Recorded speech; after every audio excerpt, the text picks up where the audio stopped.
Hey guys, Ed from Paranormal Link, Ohio here. I know I was supposed to drop this episode a couple days ago, but as you know how clumsy I am, I fell down my patio stairs, slipped backwards, and cracked my back. So I have been getting some medical treatment for the past couple days, but I'm not going to prolong the true crime podcast anymore. So, right here, right now, the very first episode of Paranormal Link, Ohio's True Crime Podcast. Tonight we're going to talk about the case of Anneliese Michel. This was a girl in Germany that just went through absolute hell on earth, brought by the hands of a priest and another priest, and neglectfulness of her parents. Now, do I believe that Anneliese Michel was possessed? Could be. The paranormal aspect of it is very odd. I listened to the exorcism tapes, and I just don't see how somebody can mock those languages and not know them for so long. But do I also think that there was mental problems with her? I believe she had some mental issues, some very bad mental issues that were not looked upon very well. I know that when I go to do a paranormal investigation, I try to debunk everything. Like knocks on the walls, I'll check the pipes, foul odors, I'll see if there's a gas leak somewhere. Because 9 times out of 10, it can be explained away, but there's also that 1% chance, 2% chance that it is something paranormal. And I've seen it, I've heard it, I've witnessed it. The paranormal is real, but I think this case was just misguided at the very least. So we're going to start it like this. Oh, and again, I find all my research online. You guys know this. Online, books. I write everything down. And this is just absolutely crazy. So, 2 years after Anneliese died during an exorcism, the strange voice of 23-year-old Anneliese Michel has been reverberating through a hushed courtroom, screaming obscenities at the ancient chants of priests. Many of the spectators who have crowded into the district courtroom have sat transfixed, staring at a raised wooden cross on the wall.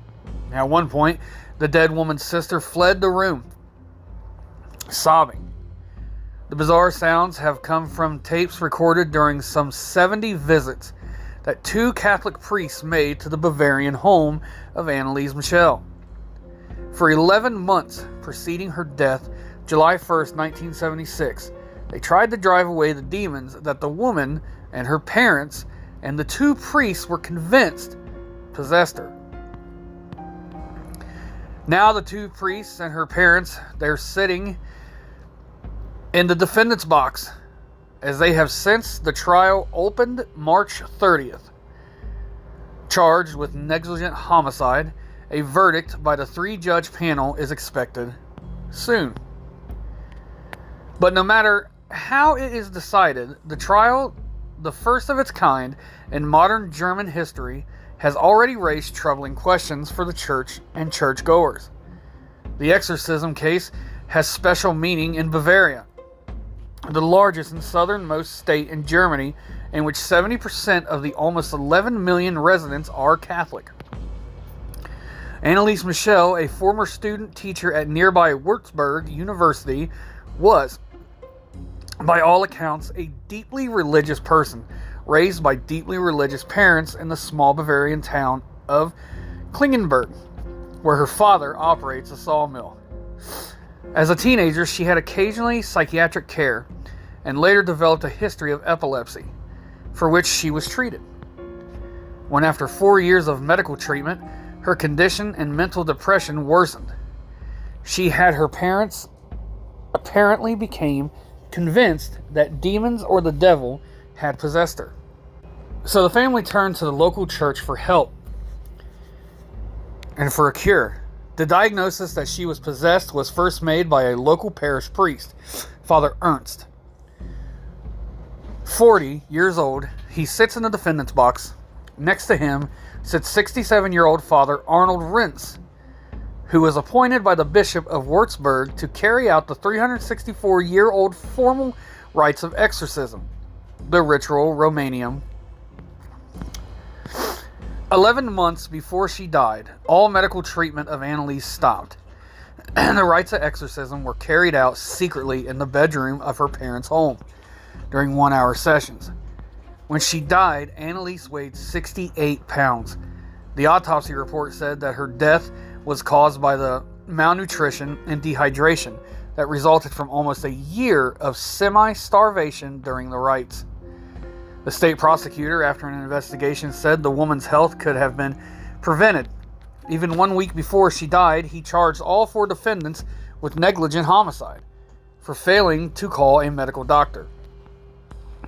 A series of doctors who have testified at the trial have all basically told the court that the woman died of a combination of epilepsy, mental disorders, and an extreme religious environment, which, in the words of Professor Hans Seitz of Würzburg University, added up to a spiritual sickness and a heavy psychic disturbance. Both priests have told the court they remain convinced that the woman was possessed and that her death finally freed her. The parents also remain convinced that she was possessed, but not that was freed in February. The parents ordered their daughter's body exhumed from her grave after they said a nun told them she had a vision that their daughter's body was still intact, and that was proof of the possession. The exhumation, which authorities said showed normal body decay, was attended by hundreds of curious spectators, and the trial here is also drawing intense interest. Throughout the trial, Anneliese's father, 60-year-old Joseph Michel, has sat impassively, his stocky frame tilted close to a special amplifier to help him hear. His wife, Anna, 57, takes notes steadily, pausing, only to moan, "Oh dear God," when some doctor alleges that her daughter was possessed of a mental disorder rather than the devil.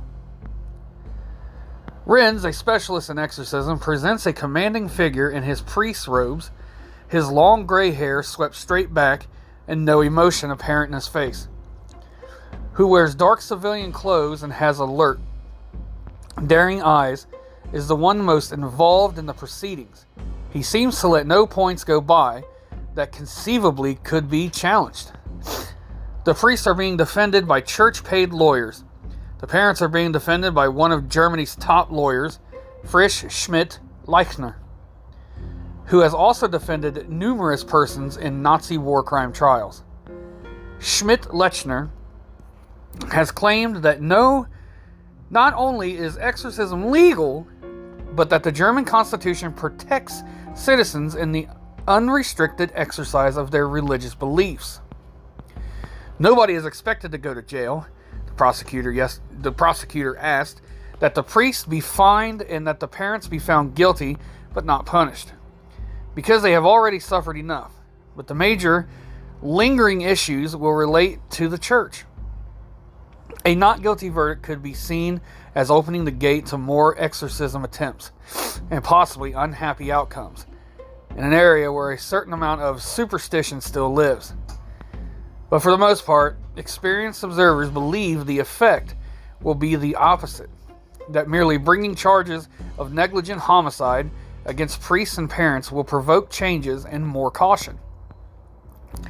Bishop Josef Stengel of Würzburg has said already that in the future he will only approve exorcism if the possessed person agrees to presence of a doctor during the ritual. Stengel, who approved the Michel exorcism and was in contact a dozen times with the two priests via letters on the case, was investigated by state authorities, but they decided not to indict him or ask him to appear at the trial.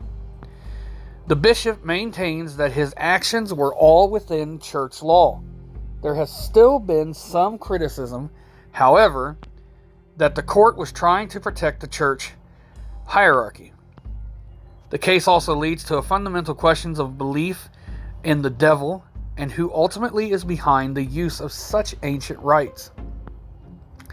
For example, a 1974 survey by the Friedberg Institute for Borderline Psychology determined that 63% of Catholic theologians in Germany believe in the devil and in his personal existence. A public opinion poll by the Wickery organization in 1976, however, indicated that 89% of more than 2,000 people said no when asked if there was a devil and whether he existed in the form of a being. Those figures may be slightly higher in Bavaria. In northern Germany, said one spectator here last week, somewhat disdainfully, this never would have happened. The German press agency in 1976 also surveyed bishops in 22 Catholic districts to find out if exorcism was still practiced. 3 said yes: Würzburg, Augsburg, and Passau, all in Bavaria. Those names sounded very demonic, but as we know, they're German. I believe that the priests should have. I believe they should have been indicted. I believe they should have went to jail.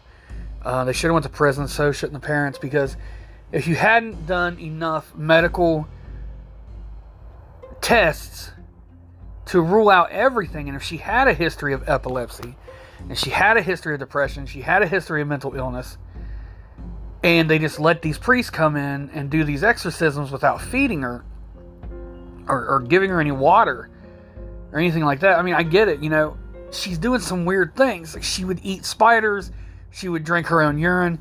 I mean, this whole exorcism is based off of Anneliese Michel. What I'm trying to say is, you guys know I can't read my own notes.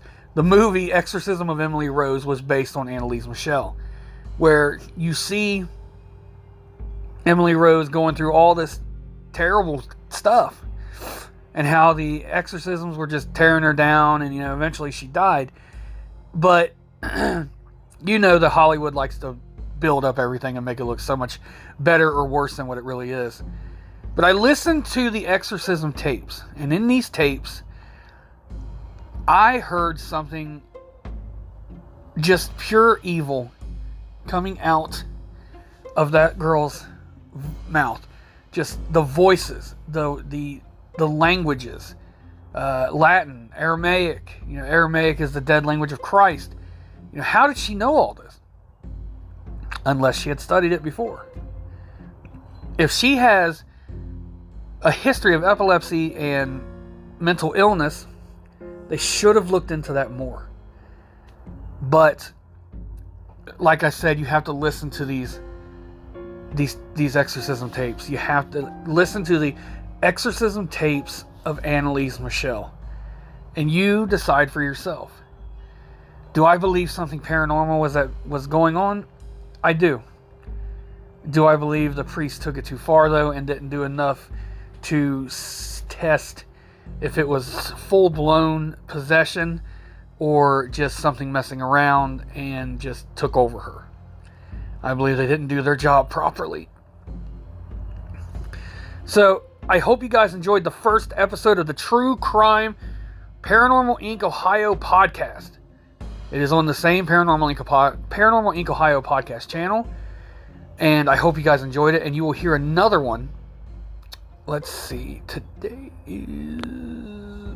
Okay. You will hear another one on Friday. So, again, guys, I'm so sorry for being so late with this. My back is just torn up. Like, I've literally got my wife holding my microphone to my face so I can do this.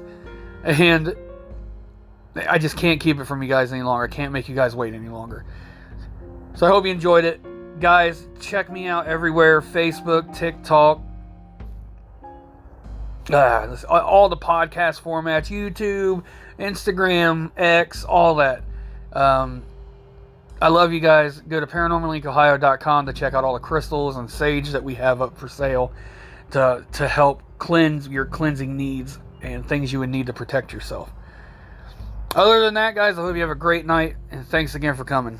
Bye, everyone.